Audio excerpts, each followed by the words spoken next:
Welcome to Laricy Live. You want to know what's happening in the real estate market? Then this show is for you. I'm your host, Matt Laricy.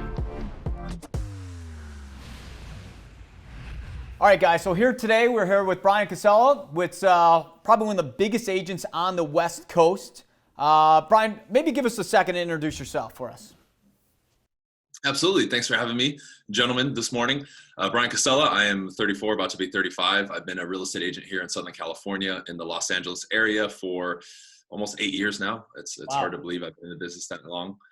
I originally started just doing the old school work, going door to door, cold calling, built my business that way.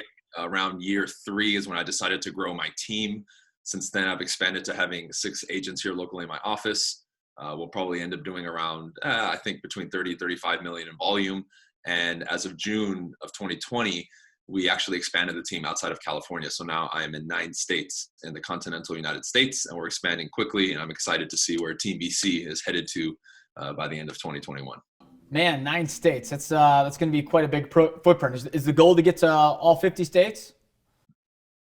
Ideally, yes. I would like to be. The goal is 25 by the end of 2021, so I'll have some work to do. Yeah, you got a little bit ahead of you there. It's funny that you said you started with the good old door knocking. I actually remember when I first got in the business, I started door knocking, and I remember a lot of doors getting slammed in my face. But I think it brought a lot of humility, right? Because when you get enough doors slammed in your face, you kind of start to realize that like getting said no is not the worst thing that can happen to you, right? Absolutely. I think it's a rite of passage that a lot of agents want to kind of dodge. Yeah. And I think if you get into the business, you definitely have to earn it. And one of the best ways to build your skills and build your confidence and your self-esteem and, again, character is by doing that. And cold calling and door knocking, to me, are number one on that list for those types of things, because you need it, right? This is a people business. Yeah. And if you're not a great communicator and you're not comfortable with people, then you're not really going to make it very far. And you got to fail forward. You can't be afraid to fail. And that kind of brings me into like, what are some of the first things that like you would look for in a real estate agent? Because today we're trying to think about like, what can people do when they're interviewing other realtors to decide on like what can help make them choose somebody that's best fit for them. And for realtors out there, maybe they could pick up on some tidbits of what they're lacking that people may be able to think about that they should have. So when you're expanding your team, you're trying to get to 25 states by the end of the year, what are you looking for in agents that try to help grow that? What are some key traits? And there's a few. Number one is obviously coachability. I think a lot of agents who come into the business, or people who come into the business, especially if they're coming from another career like retail or something, I've noticed a lot of them have this air to them, like they already know what's up. They don't have much to learn. It's almost like they're stepping into the industry and they feel like this sense of entitlement. Yeah. A lot of people who are newer or younger even have we can say a misconception, I think, about the business, where they come in and they're so used to watching the TV shows. Yeah, their expectations are a little bit off and skewed.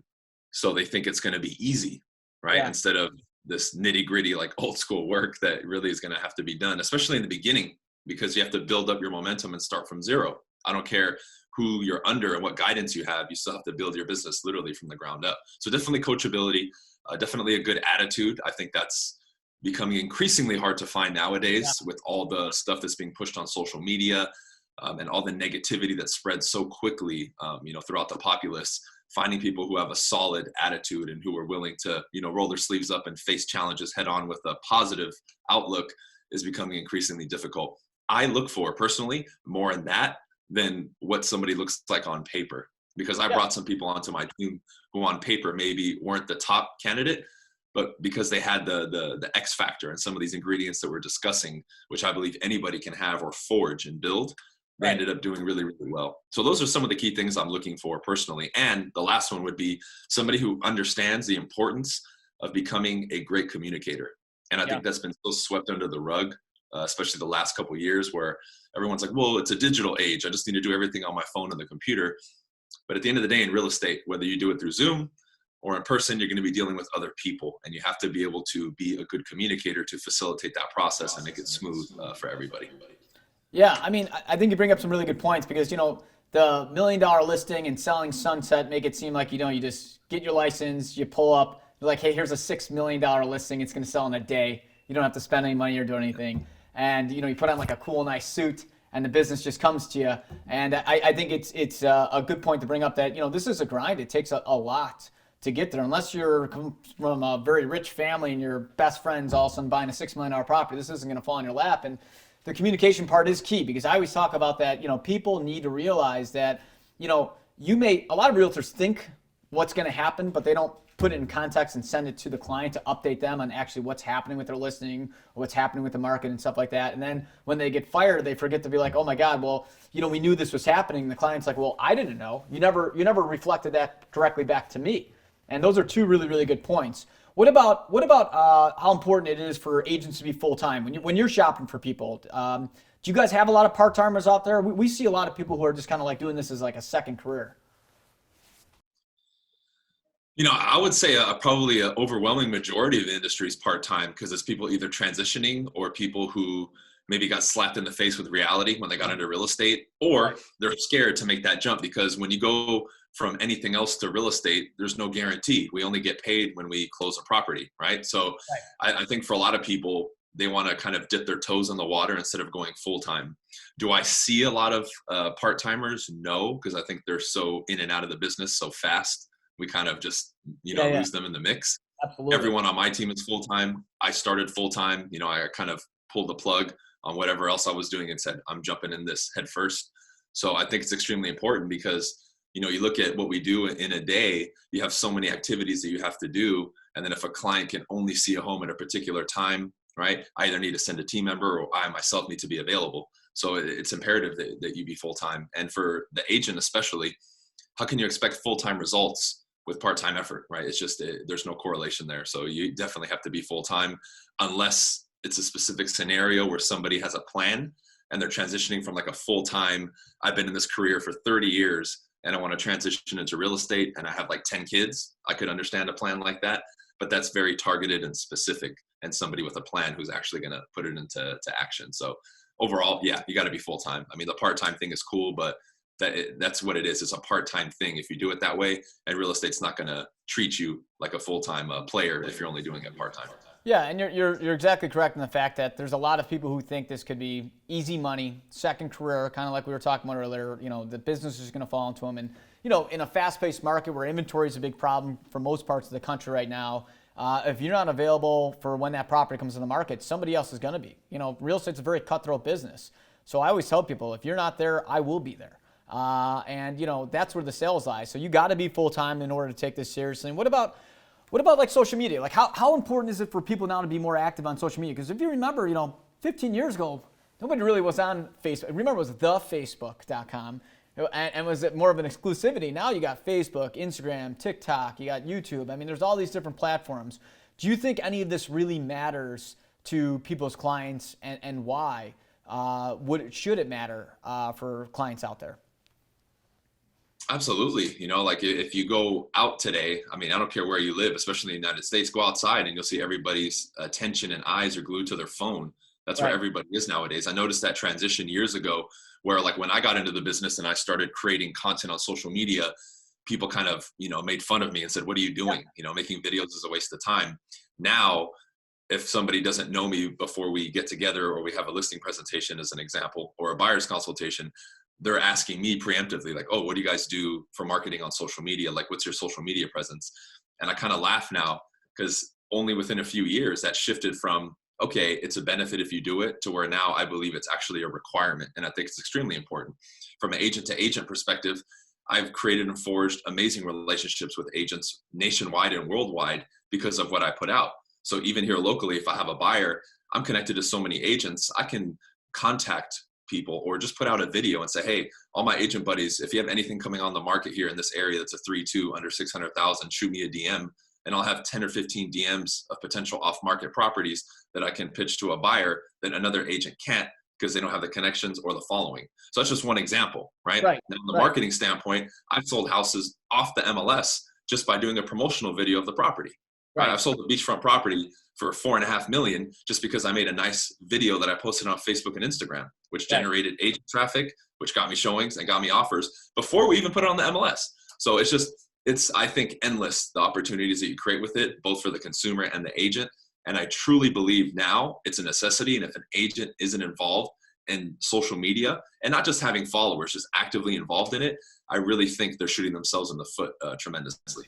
Yeah, you're right. I mean, because you can help find stuff off market, and the way you market stuff. I mean, it is an expectation now that people want, especially in certain types of the high end market. People want to see that stuff. I mean, it helps bring up the hype and stuff like that. And it's crazy to say, but I think it's almost as important as being on like a Zillow or something like that as well. And people, because a lot of people will go to those sites. It's like how Zillow made that, or Saturday Night Live made that video of Zillow of like how it's like house porn nowadays, right? More people are kind of going on there and like looking. People just like to look at property. So if you're able to have a good following and have the right content out there, putting the properties out there, it gives you another chance to sell. And the more chances you have to sell, the better opportunity it's going to be able to move. So kind of switching gears. What about like when you're starting a team? What's the first thing you think an agent should do when they're starting a team? Well, I think back to when I started a team, and as an agent, when you start a team and you want to bring on talent, whether that be an assistant, a buyer's agent, whatever, you need to have your organization organized and you need to be systemized. And I think that's where a lot of people run into issues, because when I bring somebody on, I have to effectively be able to say, hey, this is how we run things here, and they need to be able to duplicate that. So from an organizational standpoint, you need to have everything spelled out, right? If I bring an assistant on, this is their list of tasks and duties that they need to do and their expectations. If I bring on a buyer's agent, this is what they need to do. These are the expectations, the pay structure, and all that. All of that has to be very much so in order, and you need to be able to plug and play any talent that you bring on. So I think that's the number one thing that people overlook, and they're so anxious to bring people on. They don't take the time to organize and systematically put everything together. And in the long run, that costs you a lot of money and time because you're not ready and you're not organized. And that was a hurdle that I had to get over, because I was so anxious in the beginning to start my team that I really didn't spell every area of the business out and have everything organized. And I had to do that later, and to my cost, of course. Yeah, of course. I mean, and you bring up a good point, because too many people are trying to, now that teams are so popular. Remember, like 10, 15 years ago, people didn't have teams. Now people are trying to hire, and then everybody's like, well, what do I do? Like, how do we do this? And if you have the right systems in place, you have a template saying like, here's how we're going to do it. You have them shadow you, walk them through it and stuff like that. It's very organized. It's much easier, like you said, to kind of plug and play people in and out, because you have the good systems in place. And when you're building a team, you got to make sure that you start with the infrastructure first and build it out from there. Don't fall kind of, to the wayside of just thinking like, just get more people because you think it's impressive to say you have 50 people work for you. What about like how your agents and team structure works with like assistants and stuff? Do you have full-time admin stuff do you believe in? Do you have buyers agents, sellers agents? Like what's the structure that you guys like to build your team like? Well, what I did here locally was every agent that I brought on, I originally brought on my girlfriend as a buyer's agent, but very quickly I realized, hey, I can turn whatever kind of agent, whether they want to work with buyers or not. If I work with them for a couple of weeks, I can definitely make them a machine to get listings. Yeah. So virtually every agent that I bring in here, I have working both. So I don't really exclusively bring somebody in as a buyer's agent. I started with a part-time admin, then I graduated to a full-time because I needed it. So we have a full-time in-house administrative assistant. I also have a full-time TC that works with everybody on my team, and I got them through SkySlope. And that's pretty much the structure. I have myself. We could say I'm the senior agent, and then I have 4 junior agents under me right now. I do plan in the next 12 to 24 months, though, because I did read The Millionaire Real Estate Agent by Gary Keller. I eventually want to get to the point where now I'm kind of the CEO and I step out of the day-to-day stuff, because I'm doing so many other things outside of real estate. That was a good model that I originally read and that I followed, not to the T, but it was a very good general structure for me to kind of break down what a team looks like, and then what it's going to take to get to the next level and the next level, and eventually make it to that 7th level where now you can step out of the day-to-day and you have an organization that kind of, runs itself. Yeah, and that's a great point. And follow up on that, are you and your girlfriend still together now after taking her on as a buyer's agent? Of course, yeah. Okay. So, hey, listen, sometimes there's some little bit of friction there, and you haven't fired her yet, so it means you guys are off to a good start. What about pocket listings? Pocket listings are a big thing that are frowned upon with NAR. A lot of people love them, a lot of people hate them. Are pocket listings? Do you think an agent having access to them is huge for when they choose an agent? Well, I mean, I'm glad you asked that because there's a lot around it. I think if every agent was honest and ethical, it wouldn't be an issue. But I think where we run into problems is, you know, maybe an owner doesn't know that the agent is pocket listing it, and he's kind of doing that and delaying putting it on the market because he wants to find the buyer and double end it, Yeah. right? I think when we start getting into that gray area of people doing things with a very low level of ethics and being dishonest is where this can become a problem. Can it be good? Sure, absolutely. I just think it depends on the person who's doing it and who has the pocket listing. I think if all factors are even and people are being honest and ethical in their business practices, I don't see it as a problem. It's just when we cross that line as an industry, I think that's where it can become a problem. Yeah. Yeah, no, I totally agree. And I think that's the biggest problem that people are running into is the fact that there is a lot of hidden activity that's going on that the consumer and clients that you're supposed to be representing aren't having their best needs represented there. So it makes, I mean, I'm personally against pocket listings. I think they should go on, but 90% of agents love them. So I get it. It's kind of like a hot topic item. What about partnerships? Having good partnerships with, attorneys and lenders. I mean, in Chicago, attorneys are huge portions of our business. I know in West Coast, you guys are more an escrow city, like having, connections with ink rooms and title companies and stuff might be more important. But do you think somebody who's more connected and knows more people is somebody that people may want to work with more? 100%, because it just facilitates the whole process. After you've transacted, I think more than 10, 20, 30 transactions, you see what can go wrong or go south in a transaction, or if something needs immediate attention, and having that connection with your particular title rep or escrow officer or home inspector or lender or whoever it is can, kind of ease the pain of a transaction, get something resolved quicker that can save the deal, or in the end, just provide somebody who can, or who has that out of the box thinking that can really, figure things out, or already set ourselves up for success. Like what I like doing with my vendors especially is, I know as an example, when I get a listing and we go back and forth with an offer with all my processes and all my relationships, by the time we get into escrow, it's virtually, once we accept it, barring crazy outside extenuating circumstances, I know it's going to close. It's a very high probability that it's going to close. Right. Because of the relationships that I have and the partnerships that I've created. So I think it just overall creates a flow and a much smoother process for us and also for the consumer. And it just makes it that much better for everybody and all the parties involved. And it brings back to kind of what you mentioned earlier, which is a big thing that I talk about all the time is systems, right? When you've worked with somebody who else is very well known, a really good lender, a real good lawyer, whatever it is, and you guys all work and gel together right, you have the right systems in place, ultimately it leads to a better experience for the consumer. And that's what really matters, is making sure that, people don't look at realtors as people who are just looking for paychecks, or looking at people who really are just going to make their lives easier. They're making the biggest decision of their lives, and they want to just be able to say, like, hey, you're getting paid. I should only be involved when I need to be involved, and just tell me what to do. And when you have a good organization and, you're very well organized, it does make it easier. And that kind of brings me to, we've talked a little bit about communication. How often should people be communicating with their clients, whether it be buyers or sellers? Well, I think that comes down to the structure that you provide. When I look at us across the board between our assistant, our TC, our escrow officers, and then us as the agents, we're communicating with our clients frequently. We even provide, right when we get together with them, a timeline of everything. Then when we open escrow, here's a timeline, and this is the type of communication you can expect from us. So frequent and often, I guess, would be the proper answer. Is just when I meet with a client, the expectations are set. So they know exactly the frequency and the avenue of communication that we're going to have with them, whether that be text, call, email, whatever the preferred communication channel is.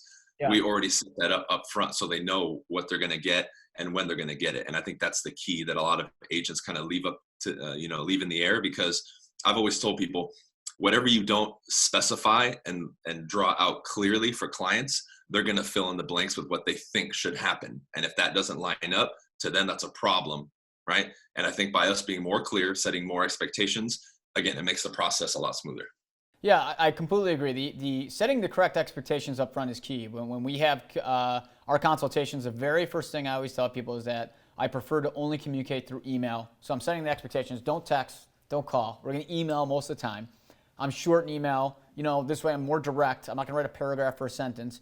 And now when I write something short back to my clients, they know like, hey, this guy's not an asshole. I mean, it might be one, but they at least know that the expectation is to get something a little bit more concise. I think the problem, like you said, is that a lot of people, they don't say how often they're going to communicate with them. They put them on a search, let's say through the MLS. They never touch base. And then that person buys off Fred down the street and they're like all butthurt about like saying like, hey, why didn't they ever buy with me? And it's like, well, you never reached back out to me. You didn't tell me you were going to reach back out. And I think that's a good lesson for people to understand is like setting your clients' expectations can be one of the biggest components of why somebody chooses you over somebody else. People want to be led. And if you're showing them how to lead the way, they're going to follow. This is what you do for a living, and you have to set that right expectation. What do you think is the main thing that sets yourself apart from other teams apart out there in California? I would say displaying and having a sense of control, especially in the client's minds. I know when they want to sell or buy, the biggest question mark is, am I in good hands? And I know across the board, 100%, we communicate that to people through our presentation and our results. And that's really what it's about. So I pride myself and my team as well. When we work with somebody, whether it's buying or selling, they're not having conversations with people that have question marks on it or doubts. It's, I'm selling my house with Bryan, like it's done. I know it's going to be taken care of. And it's not a worry. Because when I talk to people all the time, most people that I talk to, just asking general questions about real estate, there's always like this dark cloud over their head for most people. Right. Oh, my cousin had a bad experience. Oh, well, my expectations are when I sell my house, it's going to be hard and it's going to take a long time and it's going to be stressful. I take that off the table. And I think creating that experience is like the best thing I can say, because we can talk numbers and all that stuff all day. But in my eyes, the customer experience is the most important thing, because that's what they're going to carry with themselves the rest of their life. And I would rather it be positive than negative.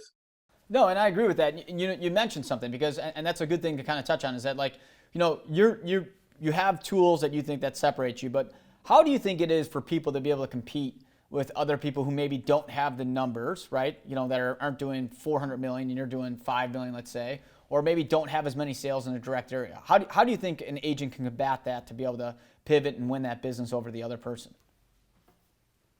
There's a lot they can do, right? Even if I was new, like when I was new as an example, I would tell people just up front, right? I would own that I was new. I'm like, look, you're right, I am new. Right. However, I'm here, right? And I can look you straight in the face and say, I'm going to work harder than any other agent because you are my one client. You're not client number 5 out of 53 this month. You are my one and only client, right? I'm going to have all my time and attention on you. So, if you're willing to, give me a chance, I will deliver. I can look you straight in the face and say that. I'm hungry. I'm ready to go. I'm not going to be in the office, sipping coffee and drinking water by the cooler, talking about, oh, it's Monday, right? I'm actually going to be out there working for you. Another thing I tell people, besides just being very open with them like that, because that can work, is you can always find an angle. Like when I was new and I was only 3, 4, 5, 6 listings sold, whenever I was going up against somebody else, I said, I need to find my edge. So when I looked at, in general, a lot of the bigger teams, for a lot of listings they were taking, they weren't selling all of them. They were selling 60, 70% of their listings. Right. So when I would sit in front of a client, I'm like, hey, I know you're interviewing the Bob Smith team as an example. Right. I dug some numbers and you're right. They've sold way more than me. However, there's one thing I want you to focus on, Mr. Seller, because it's not about the other sales. It's about yours, right? Right. I've sold 6 listings and I've taken 6 listings. They have taken 150 and sold 100, which is about 66%. So my question to you is, Mr. Seller, would you like a 100% chance to sell or a 66% chance to sell? What sounds better to you? Right. And you bring up 2 really valid points, which I think a lot of people need to understand. And I think the number one to me is one of the most important that I look for in agents and when we're hiring and stuff like that, is just being honest about it. Most people in the business are so full of shit. But when they were asked, do you have more sales or how it is? And you're like, hey, I don't, but this is all I have. I think it's a breath of fresh air for a lot of people, because the average agent is just going to lie and the consumer knows that they're lying.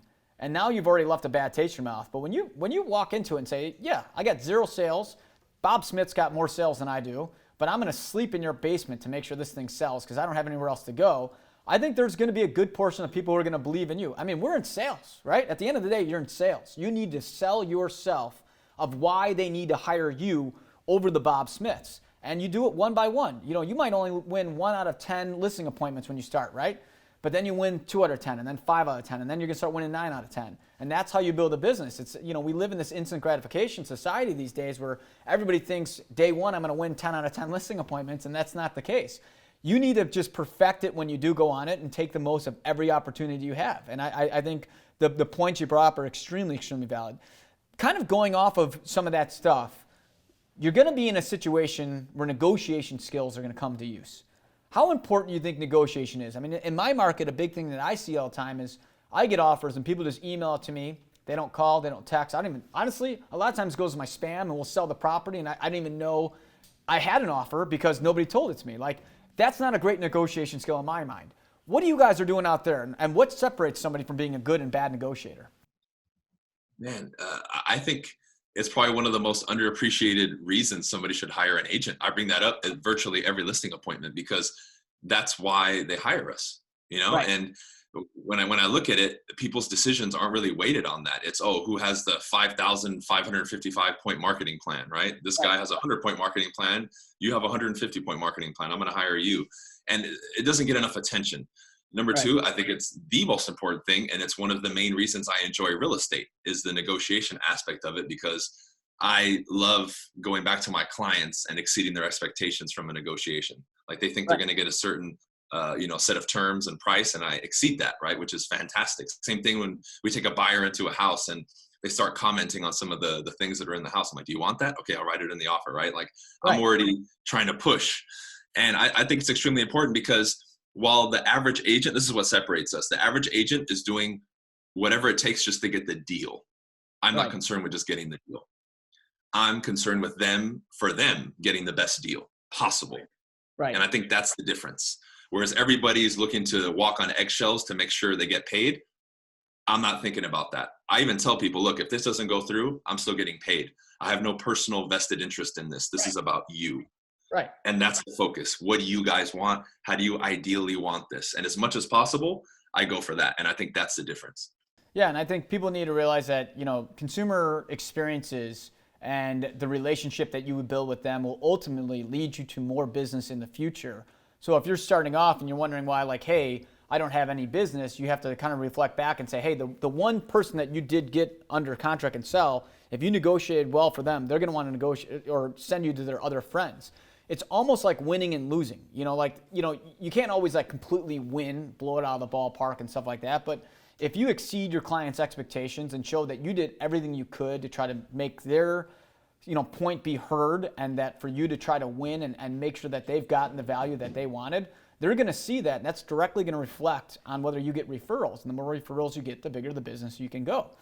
So last kind of thing to talk about is, what's the one biggest mistake that you would see a client make when choosing a realtor? The one biggest mistake. Man, I would say there's so many, right? The top one I would say is focusing solely on the person who quotes you the lowest commission and the highest price, right? Yep. And I see that happen so much. Like in someone's assessment as an example, I love when I get these scenarios on the phone because I can break through somebody's thinking, but they're just asking you straight up, what's your commission? What can you get for the house? Because assuming we follow that logic, they already are assuming every agent is the same, and they're just going to choose the cheapest one that quotes the highest price, which is incorrect as far as a way of thinking and a legitimate way of choosing a realtor. So I would say that's the number one way that they're making a mistake, because you're not looking deeper. And some of the ways I counteract that sometimes is, I would love to say it. However, do you even remember my name? And most of them don't, right? So I'm like, you don't even know my name, but then you're going to judge me based on just the commission and the price that I throw out. Let's follow that, right? Let's say I do quote you the highest price, by the way, without ever seeing your house. How can I legitimately give you a price without even seeing your house or knowing anything about it? So I think that's the number one mistake that the consumers make. And another one that's attached to that is still this way of thinking of, I need the local agent 100%, Yeah. Because they don't even know what that means, dude. Like when they say that, I'm like, okay, what specifically do you mean by that? I never get a straight answer from the consumer. It's just something that's been passed down. And a lot of them don't even know where that line of thinking comes from. And it makes me laugh every time. You know what? That's, to me, I definitely agree with the first point. For me, the second point is probably the biggest one I tell people all the time, because, we sell a lot of high rises, right? So John Smith may have sold 8 units in that building. So they're like, hey, we're going to hire John because John sold 8. Well, it's like, well, did John get a good price for all these 8?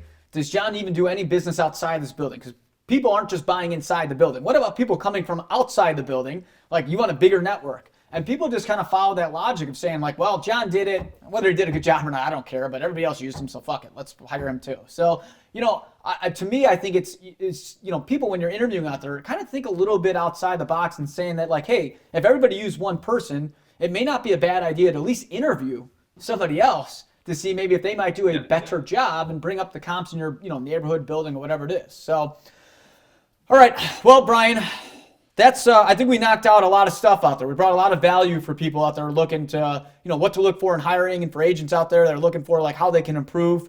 Where can people find you? What would you want to plug? Google Bryan Casella. If you can't find me, then I'm doing something wrong. Oh, I like that answer. So make sure to hit our bell, guys. Tune into all our episodes. Subscribe to our YouTube channel. Thanks. Make sure to tune into our next episode and subscribe to our podcast. Thanks for listening to Laricy Live.